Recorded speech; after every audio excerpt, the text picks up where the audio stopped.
کسی بھی انسان کے پاس سب سے قیمتی چیز اس کی جان ہوتی ہے، لیکن یہ آپ کے اور میرے جیسے عام لوگوں کے لیے ہے۔ اس کرۂ زمین پر کچھ خطے ایسے بھی ہیں جہاں پر رہنے والے لوگوں کی جان قیمتی نہیں ہے۔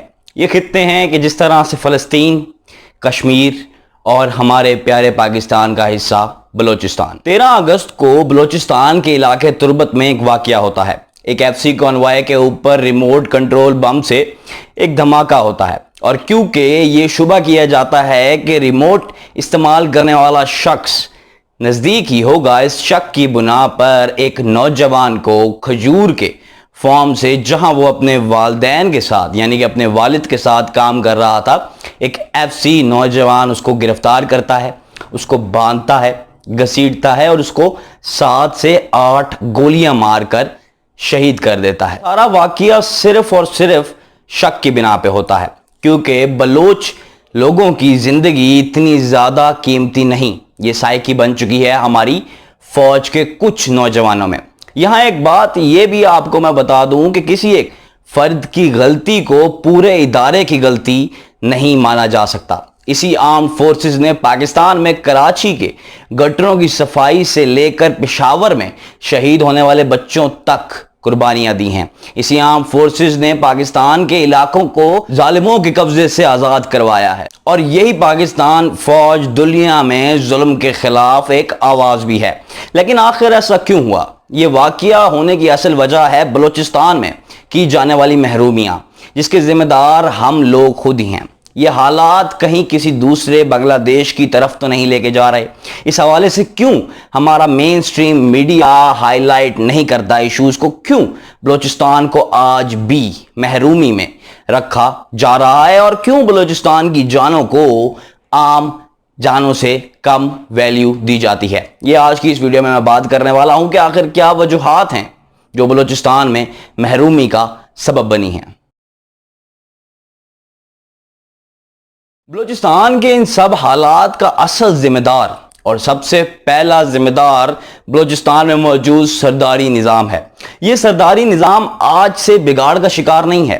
جب انگریز کا دور تھا تو انہی سرداروں کو گورا پیسے دیا کرتا تھا تاکہ وہ بلوچستان میں موجود میسز کو، عوام کو اپنے قابو میں رکھ سکے، اور یہی سردار، یہی وڈیرا جب پاکستان بنا تو خود کو قانون سے بالاتر سمجھتا تھا۔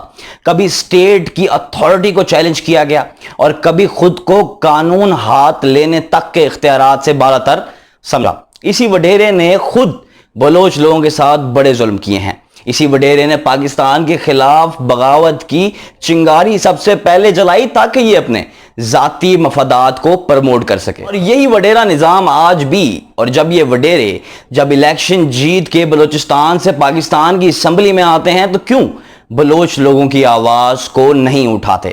یہی وہ بلوچستان کے سردار ہیں جو بلوچستان کی تنزلی کی وجہ بن رہے ہیں۔ جو دوسری اہم وجہ ہے بلوچستان میں ہونے والی محرومی کی، وہ ہے بلوچستان کی جیوگرافیکل سچویشن۔ بلوچستان پاکستان کے کل رقبے کا تقریباً 50% ہے، جبکہ یہ آبادی میں کراچی کے 1/4 کے بھی برابر نہیں ہے۔ یہاں پر آبادیاں دور دور اور بہت کم تعداد میں موجود ہیں، جس کی وجہ سے پراپر انڈسٹریلائزیشن نہیں ہو سکی، کیونکہ کسی بھی انڈسٹری کو ایک چیپ اور آسان لیبر کی ضرورت ہوتی ہے جو کہ بلوچستان نہیں دے سکتا، جس کی وجہ سے بلوچستان میں انڈسٹریلائزیشن نہیں ہو سکی، اور اس انڈسٹریلائزیشن نے روزگار کے مواقعوں کو بہت زیادہ پیچھے کر دیا، اور بلوچ لوگوں کو بلوچستان سے باہر یعنی کہ کراچی کے لیے، جو کہ سب سے قریبی بلوچستان کے لیے روزگار کا ذریعہ ہے، وہاں جانا پڑا۔ یہ نوجوان بھی جس کو شہید کیا گیا، یہ کراچی یونیورسٹی میں سائیکالوجی کا اسٹوڈنٹ تھا، اور یہ خواہش رکھتا تھا کہ یہ CSS کر کے پاکستان کی خدمت کرنا چاہتا ہے، یعنی کہ پاکستان کے مستقبل کو اس طرح لاوارثوں کی طرح شہید کر دیا گیا۔ بلوچستان کی محرومی کی تیسری اور سب سے اہم وجہ ہے انڈیا کی انوالومنٹ۔ اب ہوا یوں ہے کہ بلوچستان ایک پراکسی زون بنتا جا رہا ہے پاکستان، بھارت، افغانستان اور ایران کے درمیان۔ اب اس ساری صورتحال نے بلوچستان میں ملٹری پریزنس کو بہت زیادہ بڑھا دیا ہے۔ وہ ایف سی اہلکار جس نے اس حیات بلوچ کو شہید کیا، اس کی بھی صورتحال کو سمجھیں۔ کیونکہ بلوچستان ایک وار زون کی شکل اختیار کرتا جا رہا ہے اور ہر شخص کو شک کی نگاہ سے دیکھا جاتا ہے، لیکن پھر بھی قانون کو ہاتھ میں لینا اور خود ہی فیصلہ کر کے صرف شک کی بنا پر ایک نوجوان کو اس کے والدین کے سامنے شہید کر دینا انتہائی افسوسناک عمل ہے۔ اس حوالے سے ایف سی نے تو خیر خود ہی اس شخص کو اپنے اہلکار کو گرفتار کیا، اس کے اوپر انکوائری کی اور فوراً اس کو پولیس تھانے جمع کروا دیا۔ اس کے اوپر انویسٹیگیشن مزید جاری ہے، پولیس نے اس کا 7 روزہ جسمانی ریمانڈ بھی لے لیا ہے۔ لیکن مسئلہ کہاں پر ہے؟ مسئلہ یہ ہے کہ بلوچ معصوم عوام کو پاکستان دشمن اور B L A Baloch liberation army, جس کو پاکستان کے دشمن فنڈنگ دیتے ہیں تاکہ یہ پاکستان کے خلاف عناصر کو ابھار سکیں، نے بلوچستان کی فضا کو بہت زیادہ خراب کر دیا ہے۔ ماضی میں کی گئی حکمرانوں کی غلطیوں نے بلوچستان کو ایک وار زون میں تبدیل کر لیا ہے۔ انڈیا کے راک ایجنٹس کی پریزنس بلوچستان میں اتنی زیادہ ہے کہ کچھ عرصہ ہی پہلے ہم نے کلبھوشن یادو جیسے انڈین ایجنٹ کو بلوچستان سے ہی گرفتار کیا تھا۔ اس کے علاوہ اس بغاوت کی موومنٹ کو بلوچ سرداروں نے بھی سپورٹ کیا کیونکہ ان کے اپنے مفادات شامل تھے، جس کی وجہ سے پاکستان ملٹری کو سخت ایکشن لینا ہی پڑے، کیونکہ ہم ایک اور بنگلہ دیش نہیں بنا سکتے تھے، اور کیونکہ انٹرنیشنل لیول کے اوپر پاکستان فلسطین کی، کشمیر کی آواز بن رہا تھا، تو انہوں نے بلوچستان کو ایک وار زون بنانے کی کوشش کی پاکستان کے دشمنوں نے، تاکہ پاکستان کو پاکستان کے اندر کاؤنٹر کیا جا سکے اور ایسی جگہ پہ ہٹ کیا جا سکے جہاں پہ پاکستان کو تکلیف ہو۔ تو اس ساری صورتحال میں لقمہ اجر بنتے ہیں بلوچستان کی غریب عوام، جو کہ ہر صورت میں پستے ہی جا رہے ہیں، کبھی سرداروں سے، وڈیروں سے، کبھی خود اپنے ہی فوج کے اہلکاروں سے، تو کبھی حکومتی پالیسیوں سے۔ بلوچستان میں وسائل کی ایک اور بڑی وجہ یہ بھی ہے کہ کیونکہ بلوچستان کی آبادی بہت زیادہ بکھری اور پھیلی ہوئی ہے، جس کی وجہ سے سوئی گیس اور بجلی جیسے وسائل کو پہنچانا ان تمام علاقوں تک، جو کہ چھوٹی چھوٹی بستیوں اور آبادیوں کے اوپر محیط ہیں، بہت زیادہ مشکل ہے۔ بلوچستان پاکستان کے لیے ایک سونے کی چڑیا ہے، اس حوالے سے یہ بہت زیادہ اہمیت کا حامل ہے۔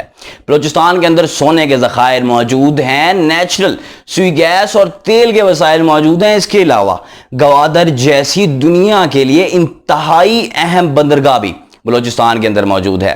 اب ان ساری چیزوں کے بعد بلوچستان پاکستان کے لیے بہت زیادہ ضروری ہو جاتا ہے، اور ان عناصر نے، جس طرح ہمارے دشمنوں نے جو حالات بلوچستان کے اندر پیدا کر لیے ہیں، اور جو بی ایل اے کر رہا ہے بلوچستان کے اندر، بی ایل اے کے حوالے سے میں نے ایک ویڈیو جب میں نے بنائی تھی، جب پاکستان سٹاک ایکسچینج کے اوپر حملہ ہوا تھا، جس کی ذمہ داری بی ایل اے قبول کر چکا تھا، اس ویڈیو کے اندر میں نے بی ایل اے کی تھوڑی سی تاریخ بتائی تھی کہ آخر کس طرح سے بی ایل اے بنا ہے، اور جس کو میں اس ویڈیو کے اندر ڈسکس نہیں کروں گا۔ اگر آپ بی ایل اے کے بارے میں جاننا چاہتے ہیں تو اس ویڈیو کے تھرو آپ بی ایل اے کو مزید انڈرسٹینڈ کر سکتے ہیں۔ تو اس سب خراب حالات نے پاکستان ایف سی کو، پاکستان آرم فورسز کو یہ مجبور کیا کہ وہ اپنی پریزنس بلوچستان کے اندر بڑھائیں، کیونکہ بلوچستان پاکستان کے لیے بہت زیادہ ضروری ہے۔ اس کے علاوہ بات یہ ہے کہ بلوچ لوگوں کو ان کا حق ملنا چاہیے، وہ ہم سے، ہمارے ساتھ کے، یعنی کہ جس طرح سے پنجابی ہیں، سندھی ہیں، پختون ہیں، اسی طرح بلوچ بھی برابر کے پاکستانی ہیں، ان کو ان کا حق ملنا چاہیے، اور ان کو بھی برابر ترقی کے مواقع ملنے چاہیے۔ ہماری بدقسمتی یہ ہے کہ پچھلی حکومتوں کے ساتھ ساتھ نئی حکومتوں نے بھی